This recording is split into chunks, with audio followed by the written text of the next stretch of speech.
സ്നേഹമുള്ളവരെ, ക്രിസ്മസ് കാലം അടുത്ത് വരുമ്പോൾ തന്നെ കുട്ടികൾ മുതൽ മുതിർന്നവർ വരെ ചിന്തിക്കുന്ന ഒരു കാര്യമാണ് ക്രിസ്മസ് ഫ്രണ്ട് എന്നത്.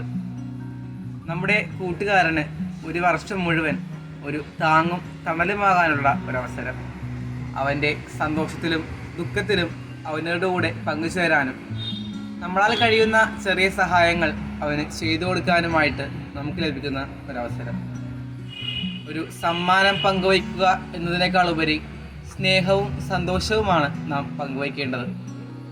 മാമരം കോച്ചത് തണുപ്പിൽ ഒരു പുൽക്കൂട്ടിൽ വെറും ഒരു പിള്ളക്കച്ച കൊണ്ട് പൊതിയപ്പെട്ട നമ്മുടെ ഉണ്ണിയേശു അവൻ്റെ ജീവിതകാലം മുഴുവൻ നമുക്ക് കാണിച്ചു തന്നത് സ്നേഹത്തിൻ്റെ മാതൃകയാണ്. ആ ഒരു മാതൃക തന്നെയാണ് നാം പിന്തുടരേണ്ടത്. നമ്മുടെ കൂട്ടുകാരന് നമ്മളാൽ കഴിയുന്ന എല്ലാ കാര്യങ്ങളും ചെയ്തു കൊടുക്കുക. സ്നേഹം എന്നൊരു വലിയ മാതൃക ലോകത്തിന് കാണിച്ചു കൊടുക്കാൻ നമുക്ക് പരിശ്രമിക്കാം. ഏവർക്കും സന്തോഷത്തിൻ്റെയും സ്നേഹത്തിൻ്റെയും ക്രിസ്മസ് പുതുവത്സരാശംസകൾ നേരുന്നു.